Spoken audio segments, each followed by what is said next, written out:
Anybody else? Voice coaching. That's a pretty cool one.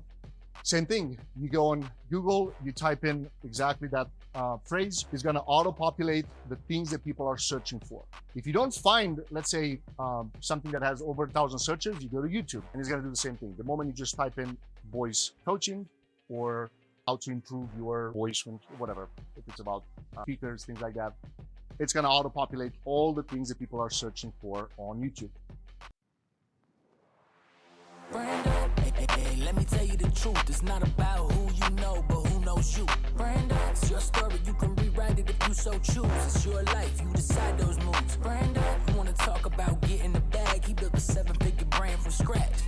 Brando, it's the Brand Up Podcast, but you already know. Enough talking, bro. Let's start this show. Brando. So as you can see, this applies to anything that you are selling. Now, this was really one of my biggest challenges. So when COVID hit, my wife had the eyelash salon, and that was one of the first things that got shut down. So she came to me and she said, all right, you keep talking about all this marketing and personal branding thing. Fix my stuff. My salon is shut down. What do I do now? And I'm like, don't worry about it. Let's see what's your skill set. So at that point, she had the salon for about 2 years. And I said, let's go on Google and see what people are actually searching for when it comes to your skill set. So we found a couple ads. The reason that I'm a big believer in really paying attention to people that are running ads, it means that the company is successful and they have a budget to spend. The moment they have that, now you can reverse engineer what these people are doing so you can replicate yourself. There's no point to try to reinvent the wheel, right? So we went to Google and see, is anyone teaching eyelash extension? Like for me, it was completely new. Like I'm a guy, like I know. So I went and saw a lot of different companies actually selling eyelash extension courses. Then I kept diving into this topic and I realized, oh, people are selling courses on Udemy. People are selling courses on Skillshare. All these platforms were doing something that I thought this is just a thing that people will want to learn in person, not actually online. But I was completely wrong. All these companies proved me wrong. Like I said, you go on Google to see what people are selling, look for the ads, and then once you see exactly what they're doing, then you go on YouTube and see, all right, how are they selling these ads? So yes, you have the ad.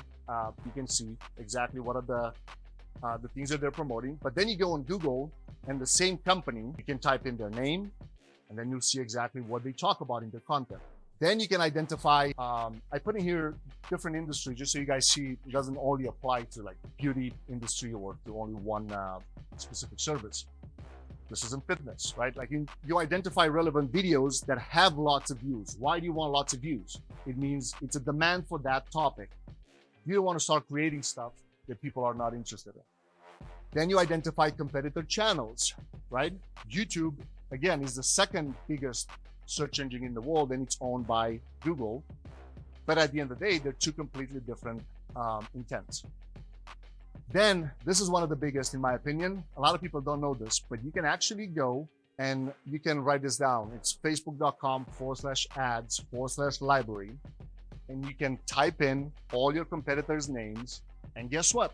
Facebook will tell you and will show you every single ad that they've been running forever. It's almost illegal in my opinion, because if you're spending tens of thousands of dollars on campaigns, why should someone else have access to that? But as advertisers, as business owners, we want to see that from our competitors. A couple of years ago, you would have had to pay a lot of money to a consultant to get this kind of data. Now you can just go in there, you see exactly the ads that they're running. And the most important thing that you want to actually pay attention to is you look at the date that the ad has been running for. If you see an ad that's been running for at least 2 months, it means what? Exactly. It's profitable. Otherwise, people will not spend money every single week. Now, one of the biggest things that I see when I share about this, a lot of people go in there and they just copy word for word. There's no point. Like literally, we all know what ChatGPT can do now, right? You just literally take the link or the entire text of the ad that you just identify from your competitors.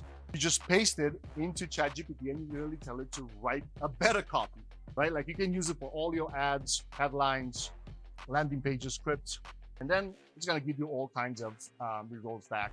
And you can make it better and better every time. All of you guys know about ChatGPT, but using it. And in case you don't know what to ask it, actually ask ChatGPT what to use ChatGPT for. Like, you literally can ask this, what can you use it for in the business that you're in? Any questions about that part? Everything clear? So let's dive into personal brand versus business brand. So when my wife came to me and said, I want to diversify my income stream, especially when COVID hit, she didn't know exactly what she meant. Brand up,